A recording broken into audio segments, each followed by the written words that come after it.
The stars above Lyra 7 glimmered like scattered gems in a dark velvet sky.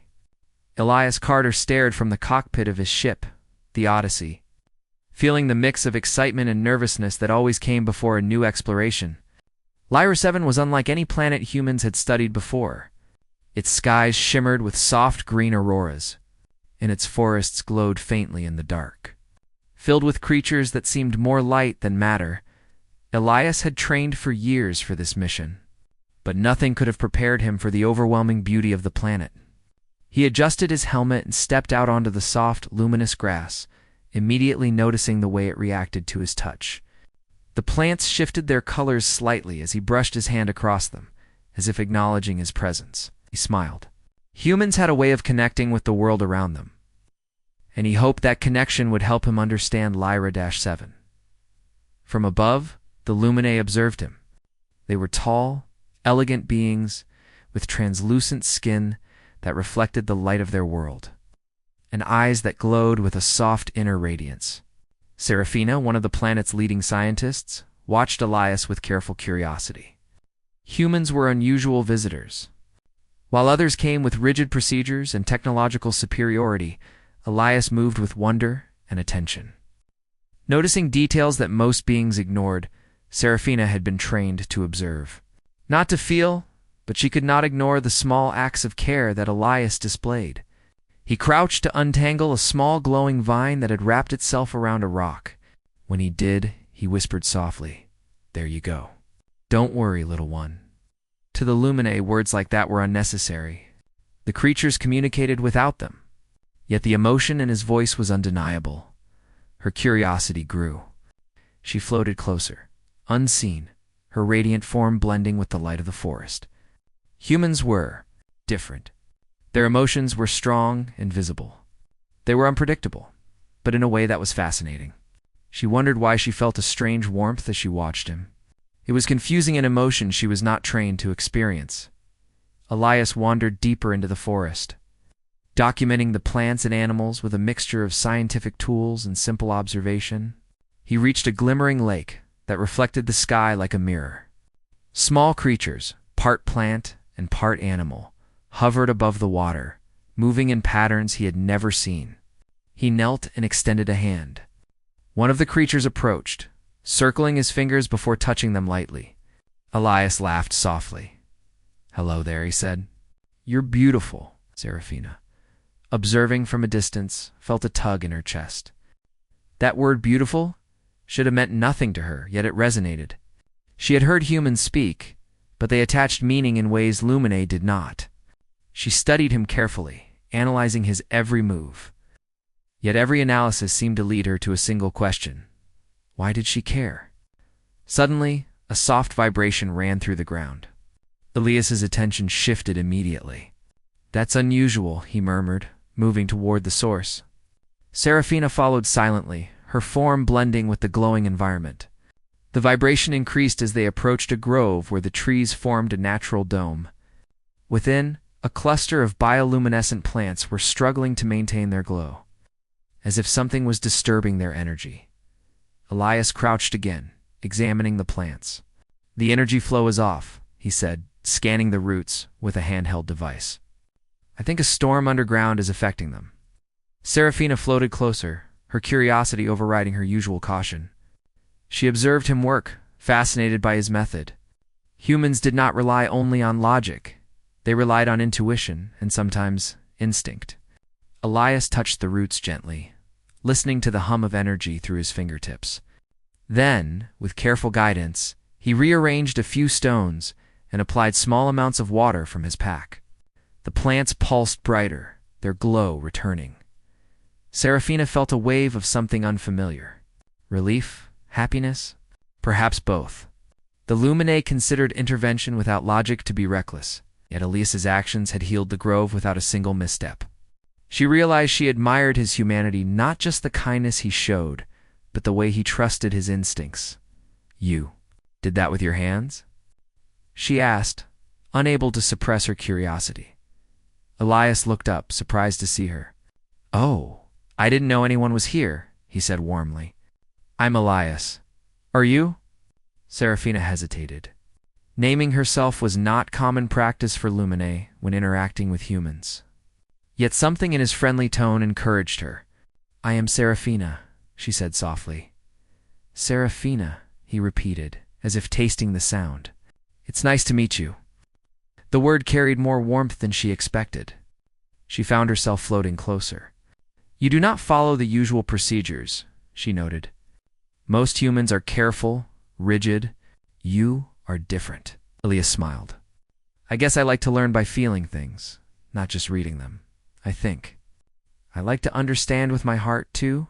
Her chest felt tight at his words. Heart. Such a simple word, but it seemed to resonate across species, across worlds. She wanted to understand that part of him, the part that made him so human. Hours passed as they explored the grove together. Elias pointed out creatures, gently interacted with them, and described his thoughts and feelings. Serafina began to ask questions, not as a scientist, but as someone trying to understand him.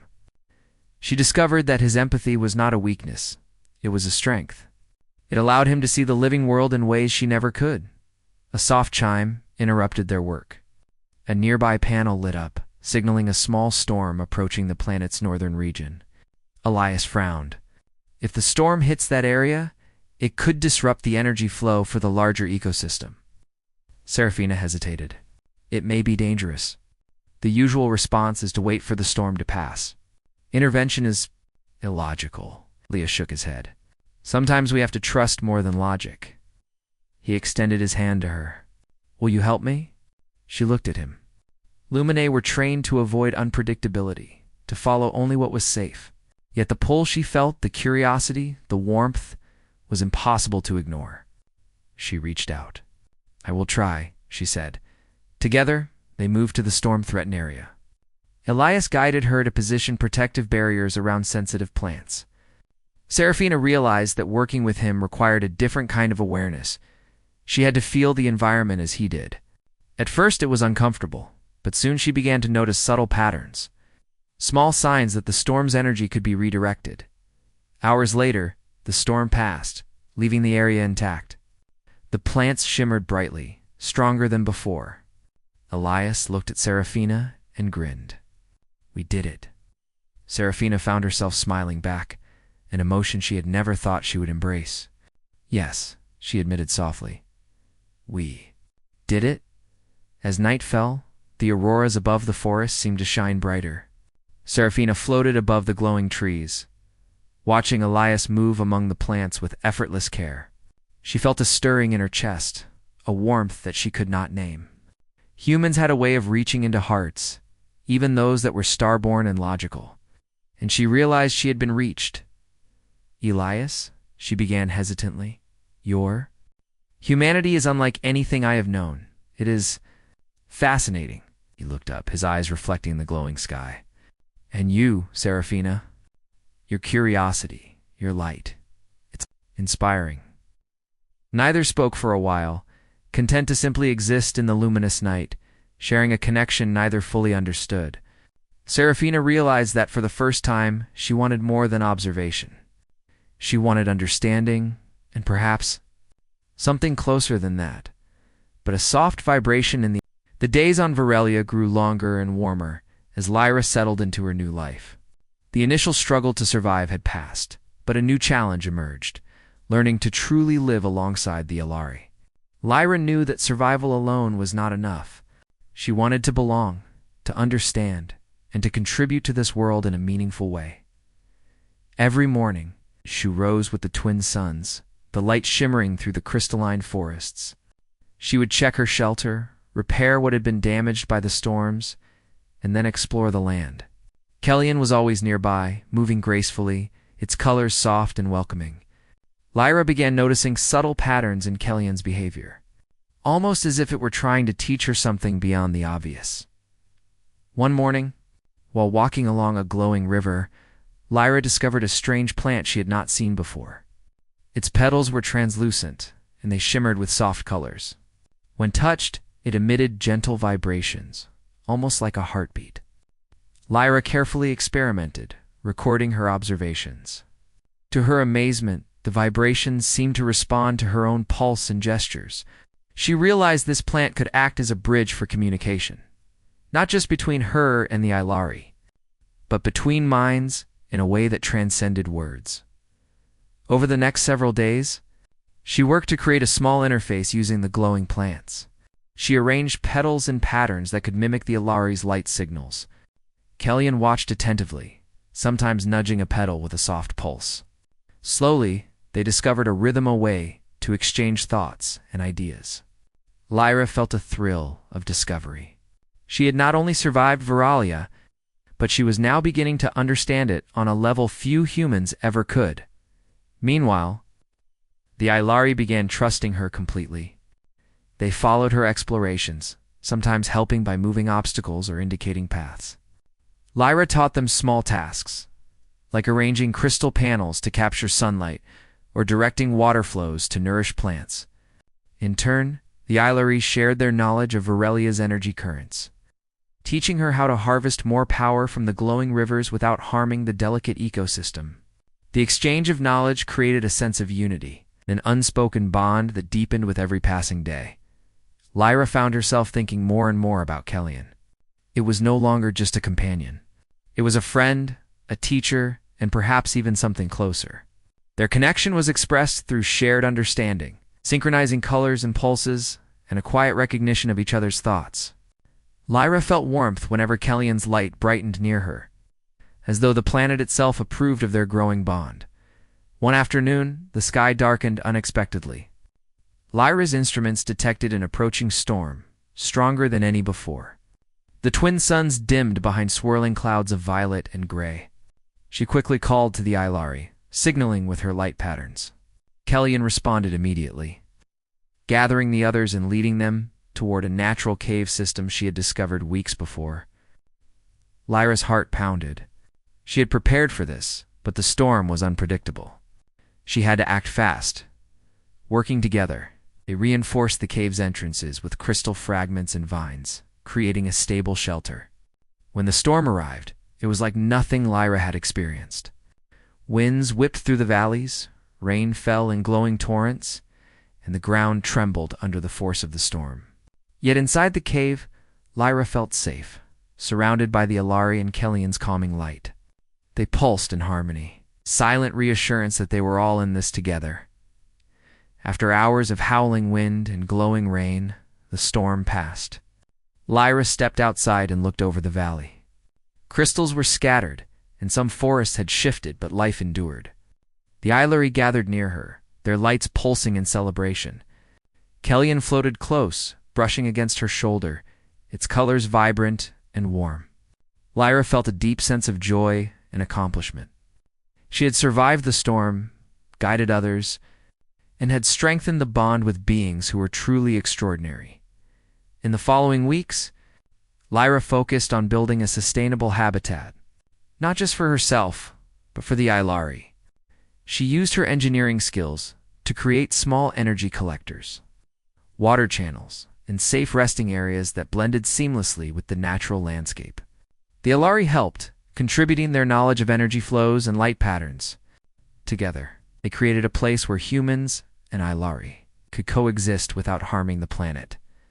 Lyra also explored deeper connections with Kellyan. They experimented with the glowing plants, learning to exchange more complex thoughts and feelings.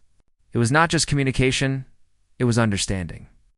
Lyra realized that love could exist in many forms, and in her bond with Kellyan, it was expressed as trust, respect, and the joy of shared discovery. She no longer felt lonely or alien on this strange world. One evening, Lyra and Kellyan climbed a high cliff overlooking a valley filled with glowing rivers and crystal forests. The twin moons rose, casting silver and violet light across the landscape. Lyra took a deep breath and felt a profound sense of belonging. She thought of the journey that had brought her here, the crash landing, the struggles to survive, the storms, and the long hours of observation and learning. Every step had led her to this moment.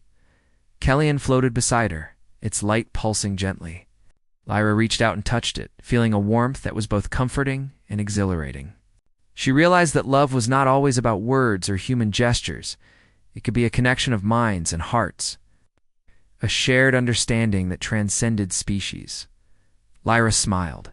She had come to Varelia alone, but she had not stayed alone. She had learned from this world, grown with it, and formed bonds that were deeper than she had ever imagined.